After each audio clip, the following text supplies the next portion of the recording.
82 company में मैंने presentation दिया है हमारे There are certain limitations which we will come across during the discussion. Sure. So what limitations are there with the companies, that will be. नहीं, लेकिन फिर भी ये सोचने लायक बात है, डेफिनेटली है। जो It is a मैं pain कंपनी area. को पेन एरिया है, Yes, बड़ा yes. पेन एरिया है। मैंने 285 कंपनी में प्रेजेंटेशन दिया, लेकिन उसमें कई कंपनी ने ऐसा बोला कि भाई हमारी हेड ऑफिस से मना किया है, कोई बोलता है कि भाई हमें एजुकेशन में फंडिंग कर रहे हैं, तो थोड़ा लिमिटेशन है उसमें, हम तो कोई इन्फ्लुएंस नहीं ला सकते। तो हम तो जो कंपनीज फंडिंग करती है उसमें से ये कार्य कर रहे हैं, और जो भी लोकल हमारे वॉकिंग डोनर्स है उनको उनके पास से जो फंड आता है उसमें से ये चला रहे हैं एनजीओ।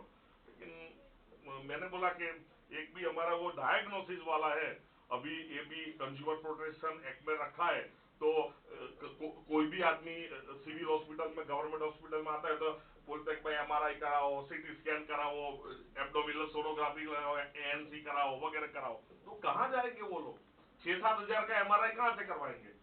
तो वो लोग सीधे हमारे पास आते हैं, बराबर है, हमको तो देना ही है, और हम जाते हैं कंपनियों के पास। तो कंपनी अभी कुछ फंडिंग करे तो ये स्मूथ चल सकता है, और हम हमारा टाइम फंड के पीछे नहीं लेकिन दर्दी के पीछे लगा सकते हैं। बस इतना कि मेरे वाणी को विराम देना चाहता हूँ। बट सर, आपके मुद्दे और आपकी आवाज दोनों ही बड़े बुलंद हैं, और इरादे भी। तो कोई शक नहीं कि यहाँ बैठे सारे कॉर्पोरेट हाउस इस पे ध्यान न दें, कोई शक नहीं। Am I right? Corporate houses, please, this is a touch to humanity, nothing physical, it's humanity. So I think this is a very, very, very sensitive issue, and we need to seriously think of this, otherwise we are not talking of sustainability at all. Thank you but साहब। आपने एक सुंदर मुद्दा दिया कि community sustain and family sustain, बहुत सुंदर मुद्दा था, बहुत सुंदर मुद्दा, और उसके लिए आप जो करते हैं वो काबिल तारीफ है। आपने जो म्यूचुअलिटी की बात की कि भाई एक प्रश्न है जो मेरे स्कोप में नहीं है लेकिन इनके स्कोप में है, तो मैं फोन कर दूं तो वो हो ही जाएगा, वो लेवल की एक म्यूचुअलिटी एस्टैब्लिश करने की जो बात है वो बहुत इंपॉर्टेंट है एनजीओ के अंदर। Mutuality, what is not in my scope, in your scope, you don't need any paperwork, no formalities, no, somebody from the higher authorities telling us, but phone आया, करना है, मेरा scope है, मुझे करना है। ये म्यूचुअलिटी अगर एस्टैब्लिश हो जाए तो बात ही क्या है। Wonderful. And drop out ratio का नया मुद्दा दिया आपने, एजुकेशन से हटके हेल्थ पे। Amazing, amazing, this is thinking out of the box. Thank you so much, Bhatsar, once again. And moving on to Dr. Kapil Dave from Seva Rural. Dr. Kapil. સારા વક્તા પછી વાળો આવે એ ચેલેન્જિંગ હોય છે અમુક. સેવા રૂરલ માટે કઈ ચેલેન્જ? મારું નામ ડોક્ટર કપિલ, હું છેલ્લા 9 વર્ષથી કામ કરું છું સેવા રોલમાં, અને અહીંથી કેટલાકને મળેલો પણ છું. આઈ ફીલ વેરી પ્રાઉડ કે હું એક અમેઝિંગ સંસ્થાને રિપ્રેઝેન્ટ કરી રહ્યો છું આજે. બધા આમ તો સેવા રોલને મોટાભાગના લોકો ઓળખે છે, પણ છતાંય હું બ્રીફમાં કહું તો સેવા રોલ ઝઘડિયામાં 1980 વર્ષથી કામ કરે છે, અને મિશન ગરીબોની સેવા, જ્યાં જે લોકો કામ કરે છે એ લોકોનો સ્વવિકાસ અને આ કામ કરતા કરતા મૂલ્યોની જાળવણી, આ મુખ્ય ધ્યેય સાથે મિશન સાથે સેવા રોલ કામ કરી રહી છે. બેઝિકલી સેવા રોલના કામને આપણે બે રીતના જોઈ શકાય. એક છે સર્વિસ અને બીજું છે રિસર્ચ. સર્વિસમાં જોવા જઈએ તો હોસ્પિટલ છે જેમાં દર વર્ષે લગભગ 1.5 લાખ જેટલા પેશન્ટને સારવાર મળે છે, 25,000 જેટલા દર્દીઓ દાખલ થાય છે, અને આમાંથી ફોર્ચ્યુનેટલી 75% લોકોને ફ્રીમાં કે બહુ ઓછા પૈસા લઈને સારવાર આપી શકીએ છીએ. એજ્યુકેશનમાં ટ્યુટોરિયલ વિભાગ છે જેમાં ત્યાંના લોકલ બાળકોને લગભગ 200 જેટલા બાળકોને આપણે પ્રાથમિક શિક્ષણ આપીએ છીએ 9મા ધોરણ સુધીનું. VGTK ની વાત કરી હતી એટલે હું એની ફરીથી ડિટેલમાં નથી જતો, પણ VGTK માં પણ આપણે લગભગ 150 થી 200 બાળકો છે જેમને ત્યાં રહીને ભણે છે, ITI કોમ્પ્યુટર અને બીજા પણ કેટલાક ટ્રેડમાં ભણી રહ્યા છે. અને આ સિવાય એમ્પાવરમેન્ટ માટે આપણે ટેલરિંગમાં બહેનોને એમ્પાવરમેન્ટ માટેનો પ્રોગ્રામ ચાલે છે કે જેમાં બહેનો ટેલરિંગ શીખે છે. અને આના જેવું જ અત્યારે આપણે બ્યુટી પાર્લરનો કોર્સ પણ ચાલુ કરેલો છે કે જેમાં 20-25 જેટલી બહેનો બ્યુટી પાર્લરનું શીખે છે અને પોતાનું કામ જાતે ગામડાની બહેનો કરી રહી છે. એટલે અને આના સિવાય આપણે કોમ્યુનિટી બેઝ હેલ્થનું પણ ઘણું બધું કામ કરીએ છીએ, જે ડિટેલમાં હું કેટલાક એકાદ પ્રોજેક્ટની વાત કરવાનો છું એટલે અત્યારે ડિટેલમાં હું નથી જતો. કેટલાક એક્રિડિટેશનની વાત કરીએ તો best place to work four woman એમાંની ટોપ એનજીઓમાંથી ટોપ 50માં આપણે સેવા રૂરલ છે. એના સિવાય ગાઈડ સ્ટાર સાથે ડોક્ટર સાહેબે કહ્યું તે પ્રમાણે ગાઈડ સ્ટાર પણ એક એવી છે કે જે ટ્રાન્સપરન્સીની વાત કરે છે. તો આપણે એમાં છેલ્લા 3-4 વર્ષથી એમાં એનો સર્ટિફિકેટ આપણી પાસે છે અને એમાં આપણે બધી જ ડિટેલિંગ ગાઈડ સ્ટારમાં જશો તો તમને સેવલની બધી જ ડિટેલ મળી જશે. હોસ્પિટલ માટે નીતિ આયોગે કેટલીક હોસ્પિટલ અને ટોપ હોસ્પિટલની વાત કરી હતી ત્યારે ટોપ 11 હોસ્પિટલમાંની એક હોસ્પિટલ તરીકે જે સારી સર્વિસ, સારી ગુણવત્તાની સર્વિસ અને બહુ ઓછા ભાવે આપી રહી છે એમાંની આપણી એક સેવારુલને નીતિ આયોગે નામ આપેલું. અને મને કહેતા ખુશી થાય છે કે અમારા ફાઉન્ડિંગ ટ્રસ્ટી ડોક્ટર લતાબેનને હમણાં જ પદ્મશ્રીનો એવોર્ડ મળેલો અને એમને એ એવોર્ડ એકચ્યુઅલી એને એવું કહેલું કે આ સેવારુલને એવોર્ડ છે, એમને પોતાને નથી, કારણ કે એનું તમે વાંચો તો સેવારુલ વિશે જ લખેલું છે એટલે એના પોતાના કામ વિશે કઈ લખેલું જ નથી. એટલે ધેટ ઇઝ ધ પ્રાઉડિંગ મોમેન્ટ કે અમારા ફાઉન્ડિંગ ટ્રસ્ટી આટલા સેલ્ફલેસ કામ કરે છે. એટલે આ બધું કામની વાત થઈ. મને એ બોલવાનું છે કે we wish to aim future action, બરાબર ને? એટલે એ બાબતમાં હું જે સેવારુલમાંથી છેલ્લા 8-9 વર્ષમાં જે એપ્રોચીસ શીખ્યો છું, મને લાગે છે કે આ એપ્રોચીસ કદાચ બીજી જગ્યાએ ફ્યુચર એક્શનમાં લેવામાં આવે તો કદાચ યુઝફુલ થઈ શકે. એટલે મેં એમનું લિસ્ટ બનાવી રાખ્યું છે. પેલું કે જે વારંવાર વાત થઈ છે આની પહેલા be, avoid duplication. Definitely it's very important. અને એ આમ વારંવાર વાત થઈ છે હું ફરી એને ડુપ્લિકેટ નથી કરતો. બીજું છે પ્રોબ્લેમ બેઝડ વર્ક.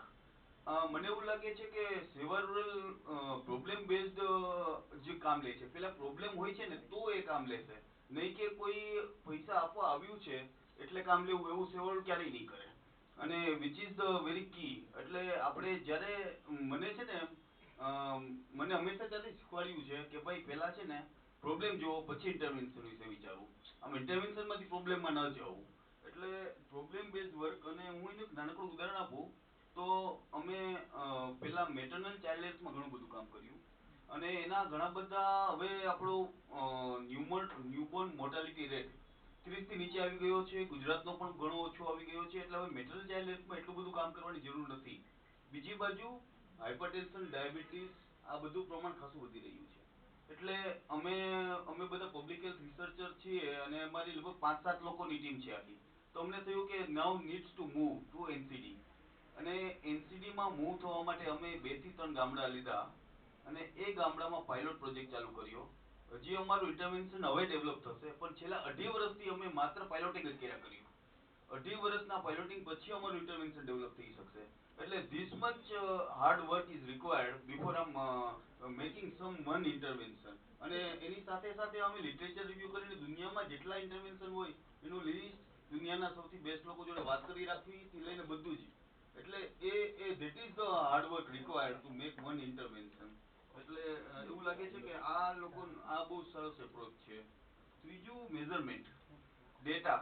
હું આજે આવવાનો હતો ત્યારે મને કહેવામાં આવ્યું કે ભરૂચમાં શું ચેલેન્જીસ છે એના વિશે પહેલા વાત કરજે, એવું મને કહ્યું મને ત્યાંથી. એટલે હું જરાક NFHSના ડેટા જોતો હતો તો મને જોઈને ઘણું આશ્ચર્ય થયું. ભરૂચના રૂરલમાં 19% બહેનો 10 ધોરણથી વધુ પાસ છે. બીજું 35% બહેનો અભણ છે. 31% એવા છોકરા છે જેને ડાયરિયા થયું હતું અને ORS મળ્યું હતું.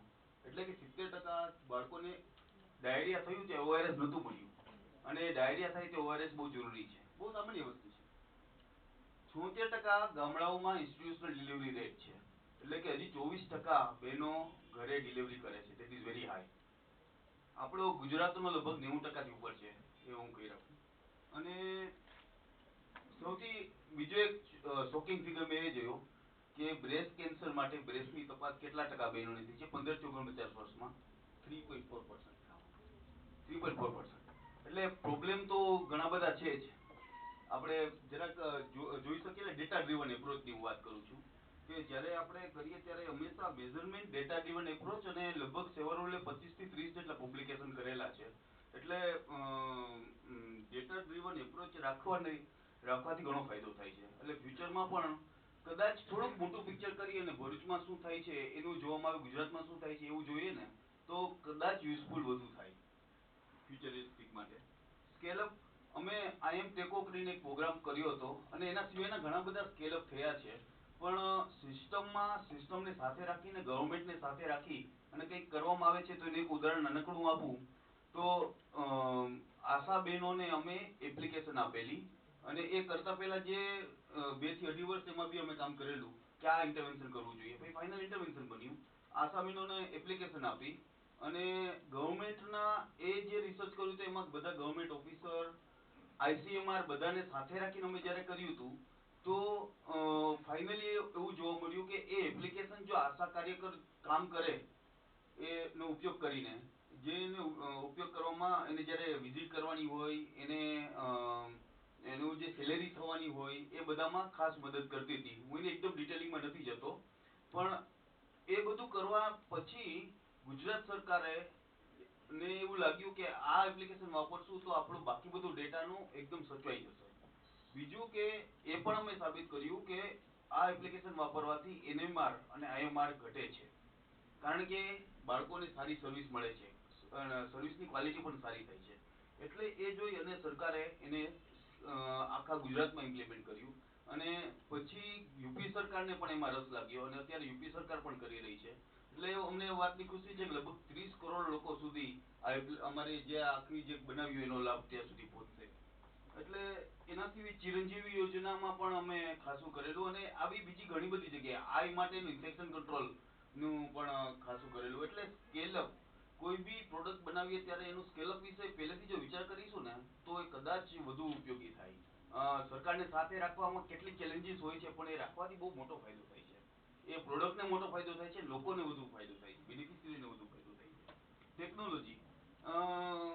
ટેકનોલોજી હવે આવી રહી છે અને એનો વધુ ને વધુ ઉપયોગ થાય, પરંતુ સાથે પ્રોબ્લેમની સાથે રહીને. અમે એવું જોયું કે આ આંગણવાડીની વાત આવી હતી ઘણી બધી. આંગણવાડીમાં બહેનો જે વજન કરે છે ને, એમાં મોટા ભાગે તમે ગવર્મેન્ટના ડેટા જુઓ ને તો બાળકોને વજન સરસ જ હોય, કોઈનું વજન રેડમાં ન હોય, બરાબર ને, ગવર્મેન્ટના ડેટા પ્રમાણે. એટલે અમે વાધવાણી ફાઉન્ડેશન છે એની જોડે રહી અને એવું સોફ્ટવેર બનાવી રહ્યા છીએ કે ખાલી ફોટો પાડો તેનો વજન આવી જાય. એટલે હવે ખોટું ના બોલી શકે. એટલે ધ પ્રોબ્લેમ, આ પ્રોબ્લેમ હતો તો અમે એની જોડે વાત કરી કે આ પ્રોબ્લેમ સોલ્યુશન કેમ થાય. વિચારતા રહ્યા, અને પછી 5 વર્ષે અમને દેખાણું કે આવું છે, આવું કરી શકાય. એટલે ધ પ્રોબ્લેમ અને પછી ટેકનોલોજી. માલન્યુટ્રિશનમાં સોરી ડોક્ટર તમને વચ્ચે અટકાવું છું, સોરી, પણ માલન્યુટ્રિશનના ડેટામાં પણ એવું જ થાય છે. આપણે ફીલ કરીએ એક્ઝેક્ટલી અમને 21 આપ્યા હોય ત્યાં 25 નીકળે, બરાબર છે. બીજું આવું જ એક ઉદાહરણ છે એનિમિયાનું. એનિમિયા માટે અમે એ કરવા જઈ રહ્યા છીએ કે વિધાઉટ પ્રિક તમને કઈ રીતે રેટિક અને એનિમિયા એટલે હિમોગ્લોબિનની બધી આખી માહિતી મળી જાય, એનો પણ આખો અમે કરવા જઈ રહ્યા છીએ, જેથી કરીને પ્રિક કર્યા વગર માહિતી મળે. એટલે આવા નીડ પ્રમાણેના ટેકનોલોજીનો ઉપયોગ કરવો. પ્રોવિઝન ટુ કેર, એવું લાગે છે કે હેલ્થ જે છે, સાહેબ બી બોલ્યા હતા કે હેલ્થ એ છે એ રાઈટ છે યાર. એ લોકોને ફ્રીમાં હેલ્થ મળવી એ રાઈટ છે, અને એ ચાલુ રહેવું જોઈએ, અને ફ્યુચરમાં પણ ચાલુ રહેવું જોઈએ એવું સ્ટ્રોંગલી લાગે છે. અને છેલ્લું એવું લાગે છે કે કોલાબરેશન. અમે ઘણા બધા કામ કરીએ, ગામડામાં જતા હતા, ગામડામાં ઘણા બધા બાળકો એવા જોયા કે જેના અમારે ત્યાં અનફોર્ચ્યુનેટલી ત્યાં દારૂનું પ્રમાણ ઘણું બધું છે. અમે એમાં કાંઈ જાજુ નથી કરી શક્યા, અને 25, 30, 35 વર્ષની વિધવા બહેનો હોય છે જેના હસબન્ડે દારૂ પી કેન્સર થયું હોય કે લીવર ખરાબ થયું હોય મૃત્યુ પામ્યા હોય. આવા ઘણી બધી બહેનો હોય છે, એના બાળકો હોય છે. ઘણી વખત તો એવા બાળકો હોય છે કે જેના મા બાપ નથી હોતા. હવે અમે જોઈએ, અમે એ ફિલ્ડમાં એટલું બધું કંઈ કામ નથી કરતા, અમારી એક્સપર્ટાઇઝ નથી. અમે શું કરીએ, વાત્સલ્ય ધામ કરીને એક ઓર્ગેનાઇઝેશન છે સુરત બાજુ, એ લોકોએ અમને કહ્યું કે અમારે ત્યાં ઓર્ફન સ્કૂલ છે, તમે મોકલો. અમે મોકલવાનું ચાલુ કર્યું એટલે 5-7 વર્ષ પહેલા. અત્યારે લગભગ 96 થી 100 જેટલા બાળકો ત્યાં જાય છે, સરસ ભણે છે. 12મું ધોરણ કેટલાક પાસ કરી ગયા અને કેટલાકને તો હવે સગાઈ થઈ ગઈ. એટલે ઘણી ખુશી થાય છે કે આવું કોલાબરેશન નાનકડું કોલાબરેશન હતું આ, પણ 100 બાળકો 100 ફેમિલીને બહુ સારું મદદ કરી ગયું. અને હવે એના પછી અમારે ત્યાં વીજીટીમાં આઈટીમાં આવી જશે ને, એ છોકરો જોબમાં લાગી જશે અને ફેમિલી સરસ થઈ જશે. એટલે આ બહુ કામ કરતું હોય છે. જેએનપીસીટી છે, Yashoda Narottam public charitable trust, એમાં પાર્લેજીની એક છે એનજીઓ, એમાં બહુ સારી ટીમ છે તે, પણ ત્યાં કોઈ પબ્લિક હેલ્થ અમારે જેવું પબ્લિક હેલ્થનું નથી. તો અમારે ત્યાંથી દર મહિને એક ડોક્ટર જાય ત્યાં, આખું ગાઈડ કરે. એ લોકો સરસ કરે છે. અને તમે નહીં માનો, એ લોકોએ એના વિસ્તારમાં વલસાડમાં, ધરમપુરમાં 85% માલ ન્યુટ્રિશનનું ઇરેડિકેશન કર્યું ત્યાંના ગામડામાં. હવે અમને કેટલી ખુશી મળે, અમારે એક જ વ્યક્તિ ખાલી 2 જ દિવસ જાય છે. એટલે આ ઘણા વખત નાનકડા કોલાબરેશન બહુ ઉપયોગી થતા હોય છે. એવું લાગે છે મેન માટે, ફંડ માટે, ડેટા માટે પણ કોલાબરેશન થઈ શકે. અમારી પાસે બહુ વધુ ડેટા પડ્યો છે. અમે ઘણું બધું એમાંથી લઈને એ ડેટાનો ઉપયોગ કરીને આવો બધા પ્રોબ્લેમ શોધી શકીએ છીએ. સ્કિલ માટે, ઇન્ફ્રાસ્ટ્રક્ચર માટે અમારે ત્યાં ઘણા બધા ટ્રેનિંગ માટે આવતા હોય છે અને ટ્રેનિંગ સેન્ટરનો ઉપયોગ કરતા હોય છે. એટલે ઇન્ફ્રાસ્ટ્રક્ચર કોઈક જગ્યાએ નથી, કોઈકનું છે. એટલે એકબીજા સાથે હાથ મિલાવી અને આવા ઇન્ફ્રાસ્ટ્રક્ચરનો પણ ઉપયોગ થઈ શકે એમ છે. બસ થેન્ક યુ. મને આવું લાગે છે. ઘણું ઓછું કહ્યું છે, ઘણું છે, પણ બધા જાણે પણ છે અને નથી જાણતા એવી વાતો તમે આજે અમારી સમક્ષ મૂકી. ખૂબ ખૂબ આભાર. સૌથી ઇમ્પોર્ટન્ટ વાત અમને જે લાગી એ તમે ડિસ્ટ્રપ્ટિવ ટેકનોલોજી એક વસ્તુ છે, ડિસ્ટ્રપ્ટિવ ટેકનોલોજી જે એક વિચાર કોમન મેનની વિચારશ્રેણીથી ઉપર કંઈક અલગ વિચારવું અને એવી ટેકનોલોજીસ લાવી કે જેથી તમે આખા માસીસમાં એડ્રેસ કરી શકો એ વિચાર. અને the second very important point is, I mean, who has the patience? 2.5 years of research piloting. Amazing. Now, research no dimension જે છે એ નથી અગર આપણે પ્રોપરલી કરી શકતા તો કદાચ આપણે જે મુદ્દાઓ લઈએ છીએ એ સસ્ટેનેબલ નથી જ રહેવાના અને ત્યાર પછી કદાચ એક્ઝિટ કરવાનો વારો આવી શકે. So research is a very important angle which we are going to look at, and scaling up નું potential પહેલેથી જ આજ કરવું પડે, નહીં કે વચ્ચે જઈને અટકી ગયા. So that scaling up a dimension was a very new addition from your side. So data driven approach is the key point, doctor. Thank you so much. And what you do not many can do. Amazing. Thank you. Now over to Mr. Aditya Sharma from Sarthak Foundation, and his friend Hetal Shah is also with us. Thank you for coming and joining us, Hetal. Aditya ji. Thank you, ma'am. आगे से तो मैंने बता ही दिया था, यहाँ पर सब थे, फिर से बता देता हूँ. सार्थक फाउंडेशन जो है बेसिकली एनिमल्स के लिए काम कर रही है. जो एनिमल्स का कॉन्सेप्ट यही है कि मैं बीमार हूँ तो मैं बता सकता हूँ जाके कि मैं बीमार हूँ, मेरे को पेट में दर्द हो रहा है, मेरे को सिर में दर्द हो रहा है. बट द कंसेप्ट यही था कि एनिमल्स नहीं बोल सकते. गाय हमको आके नहीं बताएगी कि मैं खा नहीं पा रही हूँ, या किसी भी जानवर को अगर चोट भी आई है तो हम लोगों को कहीं ना कहीं रास्ते से जा रहे होते हैं तो ऐसा लगता है कि इसके लिए कुछ करना चाहिए. बट हम लोगों को ऐसा होता है क्या करूँ, अब हम लोगों को भी इतनी जल्दबाजी है, लाइफस्टाइल फास्ट है. सो सार्थक फाउंडेशन ने एक हेल्पलाइन नंबर बनाया और उस हेल्पलाइन नंबर पे आप कॉल करते हैं. नियर बाय एरिया अगर आप 15-20 मिनट में हम पहुंच सकते हैं तो हम उनको बता देते हैं कि इस जगह पर जैसे कोई डॉग है या डोंकी है या काऊ है या ऑक्स है, इस कंडीशन में है तो उसके अकॉर्डिंगली हम उसको फर्स्ट एड दे सकते हैं, या उसको वहाँ से शिफ्ट करना है तो उसके लिए हमारे पास हाइड्रोलिक एम्बुलेंस है, हम उसको वहाँ से शिफ्ट करते हैं. सो ऐसा करते करते हम लोगों ने recent last year near about 3000 animals को ट्रीट किया, जिसमें फर्स्ट एड्स भी थी और जिसमें हमने उन लोगों को हॉस्पिटल्स में भी पहुंचाया. So our major work is there, but again if we go to the sustainability, so we believe that sustainability में एक पॉइंट है, जैसे हमने कहते हैं कि gender equality, but what we believe is कि every financial class also has a equality. अगर हम मिडिल क्लास के बच्चे हैं और अपर क्लास के बच्चे हैं, वो तो एजुकेशन ले रहे हैं, उनको आइडिया है, जैसे हम बात करते हैं, जैसे मैम ने स्टार्ट किया था वसुधैव कुटुंबकम। But if we goes in rural, अगर हम स्लम्स में जा रहे हैं, तो क्या उन बच्चों का वो माइंडसेट है? क्योंकि अगर सस्टेनेबल ग्रोथ करना है और इस तरह के माइंडसेट को आगे ले जाना है, तो हमें उन लोगों को भी वो माइंडसेट देना होगा कि वो लोग भी उस तरह से सोचे कि यस, ये जानवर है, इसको चोट आई है, इसके लिए हमें ये हेल्पलाइन नंबर को कॉल करना है। वो लोग, उन लोगों का माइंडसेट उस तरह से बनाना होगा, ना कि सिर्फ क्योंकि हम लोग तो हमारे आने वाली जनरेशन को ट्रीट करेंगे, उस तरह से एजुकेट करेंगे, बट तो उसके लिए भी हम काम कर रहे हैं। हम भरूच में कुछ कुछ स्लम्स एरियाज हैं, वहाँ पर जो कॉलेज स्टूडेंट्स हैं जो हमारे साथ एसोसिएट है, वॉलेंटियर है, वो हर सैटरडे संडे जिस तरह से उनको टाइम मिलता है वो आते हैं और उन बच्चों को ट्रीट करते हैं, उस तरह से उनको पढ़ाते हैं। ठीक है, 2+2=4 बताना इज इम्पोर्टेंट, बट साथ साथ ये बताना कि भगवान कृष्ण थे और साथ में उन्होंने क्या किया, उनकी क्या क्वालिटीज थी, तो वो जो अपब्रिंगिंग उनके दिमाग में जाएगा, which is also very important. तो वहीं से वो थॉट आएगा, क्योंकि हम अगर यहाँ इकट्ठे हुए हैं तो हमारे अंदर वो इमोशन है कि हम सोसाइटी के लिए कुछ करें। तो अगर वो सस्टेनेबल रखना है तो उस इमोशन को भी लोगों के अंदर जागृत रखना होगा, क्योंकि अगर उस इमोशन की, उस फीलिंग को अगर हमने जनरेशन टू जनरेशन अगर पास ऑन नहीं किया, तो ये जो हमारे थॉट है, जैसे सर ने बोला कि मैम के दिमाग में, जैसे मैं भी जब वॉलेंटियर हुआ तो मैं भी बहुत कुछ सीखा।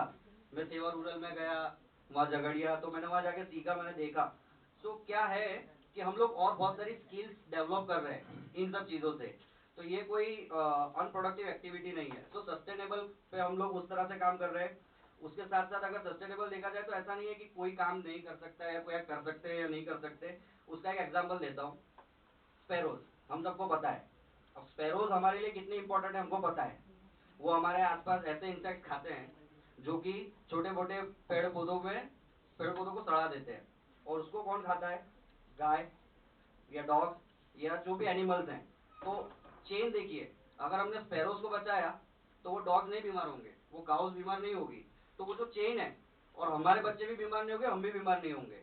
तो स्पैरोज को बचाने के लिए हमने क्या किया, लास्ट ईयर हम लोगों ने नेशनल स्पैरो डे, जो वर्ल्ड स्पैरो डे जो होता है, उसमें भरूच के अंदर 700 to 800 जो आर्टिफिशियल स्पैरो के नेस्ट होते हैं जो कि नेचर फ्रेंडली है, वो हमने डिस्ट्रीब्यूट किए, जिसका फीडबैक भी आया अच्छा, कि जिसमें स्पैरोज ने आके अपना बर्ड नेस्ट बनाया है। सो विच इज गुड कि वो, और उन लोगों का हमारे आसपास होना बहुत जरूरी भी है। और उसके सामने जैसे काइट फ्लाइंग डे होता है, तो हमको सबको पता है कि मांझा इधर उधर बहुत सारा फैलता है और वेस्टेज हो रहा है, गार्बेज हो रहा है, डंप हो रहा है, सब हो रहा है। तो हमने क्या किया, हमने कुछ स्कूल्स के साथ कोलैबोरेट किया और 5th स्टैंडर्ड से लेके 8th स्टैंडर्ड तक के बच्चे उसमें पार्टिसिपेट हुए। उनको सिर्फ एक कॉम्पिटिशन दिया कि जो सबसे ज्यादा मांझा लेके आएगा उसको फर्स्ट सेकंड थर्ड इनाम मिलेगा। एंड यू वॉन्ट बिलीव, हम लोग क्लास 3 ईयर से कर रहे हैं और 600 to 800 kg मांझा कलेक्ट होता है। और वो कौन कर रहा है? 3rd standard, 4th standard, 5th standard के बच्चे। तो जैसे हम लोग बात कर रहे थे कि कैसे कॉम्प्रहेंसिवली मैक्सिमाइज करना है, तो ये तरीके से उनके अंदर भी वो चीज आएगी कि नहीं, हम लोग अगर काइट फ्लाइंग कर रहे हैं तो ये हमारी एक सिटीजन सोशल रिस्पॉन्सिबिलिटी है कि हमें अगर हमारा ये एंजॉयमेंट है तो हमें उनकी भी रक्षा भी करनी है। सो सिर्फ एक तरफ नहीं सोचना है, सिर्फ मॉडर्नाइजेशन की तरफ नहीं सोचना है, क्योंकि सस्टेनेबिलिटी जब बात